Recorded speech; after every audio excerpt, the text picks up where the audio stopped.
Hey guys, welcome back to the channel. Thank you for being here. My name is Andrew, coming to you from beautiful Costa Rica. Tonight's topic is going to be, why can't the narcissist sit still?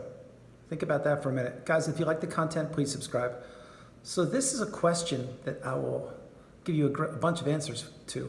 Why can't the narcissist sit still? It's pretty simple. Here's what it is. The narcissist, from the moment they met you, was on a quest for speed. Think about the love bomb stage. How quickly you went through that. Some of you don't even remember how long the love bomb was, and I understand, because the relationship in and of itself was a whirlwind from its culmination, from its inception to its culmination. But the narcissist likes speed. It's exactly what they like. They like to do things quickly, and they like to do things methodically, but quickly. You see, the whole purpose of, let's say, the love bomb is to fool you, to trap you, ensnare you, manipulate you, deceive you, and get you falling in love with them, or manipulating you in some capacity, thinking that they're somebody that they're not, which is a narcissist. But getting back on track, why can't the narcissist sit still? Think about this. What the narcissist, they need their cell phones, first of all. They're constantly on their cell phones, or constantly running around, or constantly running errands, or doing this, or saying that, or being here, or making new friends, or doing this. They're on the go all the time. It's just like when you were in the love bomb. Like the speed of the relationship was remarkable. You're like, oh my gosh, this person they just don't stop. They're just, it's unbelievable. And of course, when you were in the love bomb and you got ensnared, you love that. You love the euphoria, the excitement. Where are we going now? What are we doing? Who's going to be there? Excuse me. And why you loved it? Number one, because it was the love bomb. But number two, because you didn't know what to expect yet, and you thought this person was absolutely incredible. They're not. You found that out as you're being devalued, discarded. And here we go. But what I'm explaining to you is, the narcissist can't sit still. Think of all the times that you were with the narcissist. Were they ever actually just with you, present with you, like in your presence, without their phone or tablet or device or anything to distract them, or without saying, hey, I have to go somewhere, I only have 5 minutes, or I need to hurry up because this is happening, or I can't miss that? Did they ever just stay within themselves, be composed, sit down and talk to you, like sincerely, like an adult conversation? Maybe you wanted to have a deep conversation about the relationship, how it was going. Maybe you just wanted to have a conversation about, hey, how was your day today? You know, a casual conversation that healthy human beings have. One where one person asks a question and the other person listens. And it's reciprocated. It goes back and forth, kind of like a little tennis match, you know? Boom, boom, boom. Okay, that's beautiful. There's nothing more beautiful, sincerely, when you're in a relationship with anybody, and it doesn't have to be romantic at all. It can be any relationship with anybody on the planet, anybody. But when you know that that person cares about you, and they're genuine, and they actually want to listen to what you have to say. You see, most people like to talk about themselves. Yes, they do. They sincerely like to talk about themselves, frequently. The narcissist is one of these creatures. Now, I'm not saying each and every narcissist likes to talk about themselves, but let's be real. The narcissist lives in their own little Hollywood movie. That's what they do. So they're pretty much thinking everybody, including you and myself, we're extras. We can be interchanged whenever they saw fit, which is exactly what happened.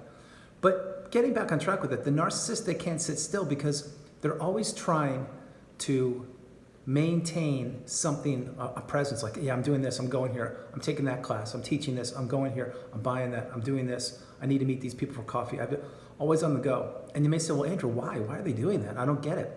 It's because they don't want to introspect. They don't want to have any quiet time. Like right now, I'm in my house and it's quiet except for me talking to you on this video, and thank you for being here, by the way. But they don't like downtime. That's why if their cell phone batteries die, they're like out of their minds. They're like, oh my God, what am I going to do now? Oh my God, this is like, what do I do? They panic. And it's like, if you don't have plans ahead of time, scheduling, like, I'm not going to go into too much detail, but like vacations or weekends or things like that. If there's not a plan and you just have an opportunity to just be with the narcissist, of course you don't know it's a narcissist, but they don't like it. Why? Because probably you're already being devalued. They're probably already bored of you. Sorry, being honest here. It's how they were with me. And believe me, they let me know it many times. And they did use those exact words, by the way. But they would say that, and then would always be in a rush to go do something. And and that's what you're going to find with the narcissist. They don't want to introspect. They don't want to have downtime. Their downtime is only when they go to sleep. That's it. And then they can dream, and whatever happens in their dreams, but they don't have to actually acknowledge it and say, yes, I was a bad person today. Yes, I ruined that relationship. Yes, I blew up that relationship. Yes, I treated that person poorly. Yes, I had a rage fit. I shouldn't have done that. They don't like to do that. That's why they don't apologize. That's why they can't say, I'm sorry. That's why they hate the word no. The most powerful word in the lexicon of the narcissist is no. If you want to really, you know, if you want to maintain boundaries or hold boundaries or create boundaries, just say no, and that will do it immediately. But be prepared for the ramifications from the narcissist. You see, they don't like the word no, just like a 7-year-old child doesn't like the word no. Hey, you have to go to bed now. It's your bedtime. No, why? The narcissist will say the same thing, but believe me, in a much firmer tone, and who knows what will happen. But the narcissist doesn't like downtime. They need to be always on the go doing something. They always need to be planning ahead or having something to look forward to. Consider what I'm saying. Like if that's why, like when they go on vacation, let's say you're in Bahamas for a week, that's why each and every day something's got to be going on. That's why they disappear. That's why they're taking pictures all the time or texting, not paying attention to you, tuning you out. Like that, why? Because they're looking for supply the whole time. Now, I'm not saying it needs to be romantic supply. That's not what I'm saying. I'm saying anybody, supply, someone new. Oh, that person looks interesting. Let's go talk to them. Oh, that person looks interesting. Let's start up a conversation. Things like that. That's what they do.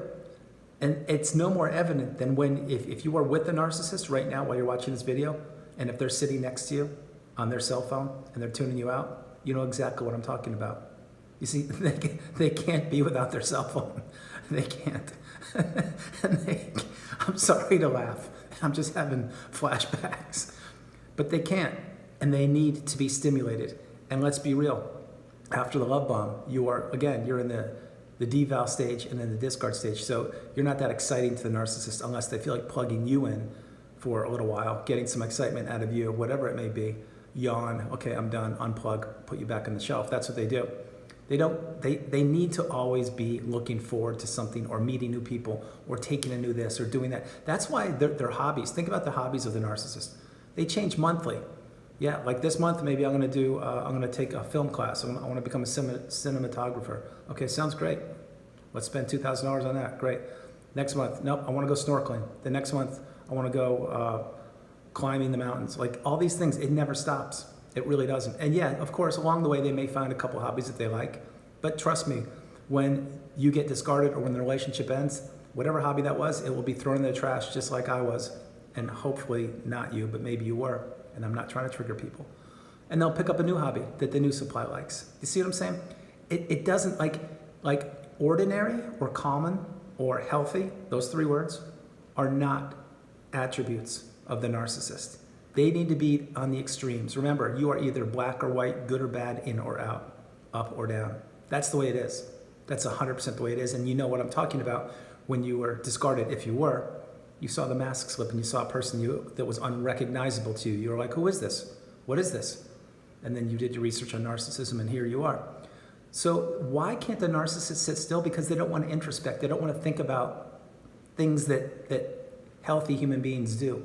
Like you see, when you go to bed at night, well, certainly when I go to bed at night, I always say 10 things I'm grateful for. I've done it for a long time and I'll continue to do it. And some of the mistakes maybe I made today, maybe I shouldn't have done that. Okay, I'll correct that. Tomorrow I won't do it. It's called improving. It's called becoming a better person. It's called helping yourself help others. That's the goal of life. That's exactly what you should be doing. Does the narcissist want to do that? Absolutely not. Why? Why should they? They think that they're already better than you, myself, and everybody. They don't need to fix anything. There's no mistakes with the narcissist in their eyes. Sincerely, what would they have to correct? They're infallible. That's exactly how they see themselves. So if there is downtime, let's say that cell phone battery dies or your car runs out of gas in the freeway and you have no reception wherever you are, be prepared. The narcissist will have about a limited amount of time to be patient, and then it's going to be game over. You'll see a rage fit. You'll see somebody that is not in control of themselves. Let's put it that way. The narcissist does not handle adversity well. They really don't. They do not handle adversity well. That's why they always run and disappear, and that's why they always have to have the last word. Have to think that they got one up on you. Have to think that they have better knowledge than you. All these things are all childish things. Each and every one of them. They are. The narcissist, this is how they play. I shouldn't say that word play. This is how they live. And the narcissist knows this. So for the narcissist to be able to sit still, it would take an awful lot for that to happen. Even if you were sitting there ever watching a Netflix movie or a documentary or whatever you were doing, maybe it was family videos. How's that one for you? Are they going to sit there and watch the whole thing? No, they're not. What they will do is mysteriously get a phone call, a text, have to go start baking dinner, which isn't for 6 hours, or have to, oh, I forgot to buy the toothpaste. I'll be back. I'll go to the store. You see, excuses like that. And you may say, well, Andrew, why would they do that? I don't understand. It's simple, because they need to get out. They can't sit there and just be. They can't just decompress and say, wow, this is a beautiful afternoon with the family, or this is a beautiful afternoon with whomever they're with. The only time, there's one exception to that rule, that they may fake that is when they want something from you. So if you say, hey, tonight we're gonna do this, and if they know that they're gonna get something out of it, remember, everything with the narcissist is a transaction. So they very well may put that game face on, the mask, for a couple hours, do whatever you were gonna do, maybe go out to dinner, I don't know, go to a barbecue, watch a documentary, whatever, and they'll be like, yeah. And you're like, oh my gosh, this is great. They're actually doing what I want. I'm feeling happy. I don't have to pacify them or babysit them. This is going well. As soon as that movie's over, or the barbecue's done, or the get-together is over, whatever it is, you will, believe me, you will pay the price for whatever duration of period of time you were just with the narcissist. Why? Because how dare you ask them to do something for 3 hours of a 24-hour day? That's their job. They're supposed to demand of you. You're not supposed to ask of them, and I'm sure you did ask of their time and spend time with you, and maybe cuddle on the couch or something. You're not allowed to do that. And if they do grant you that permission by the narcissist, they're going to make you pay for it. Trust me, they will. And many of you know what I'm talking about. So the narcissist can't sit still. They don't want to introspect. They don't want to actually have to think about how they are and their existence. And they just don't want to be genuine or authentic. They can't be. You see, they're always wearing that mask. Even as you watch this video, they're wearing a mask with someone else right now. So guys, I hope you liked the video. I love doing it from beautiful Costa Rica. This is Andrew. God bless you. Have a great evening. Namaste. Please enjoy yourself. Take it easy. Take it slow. The healing path is long. It's not linear, but it will get you where you need to be.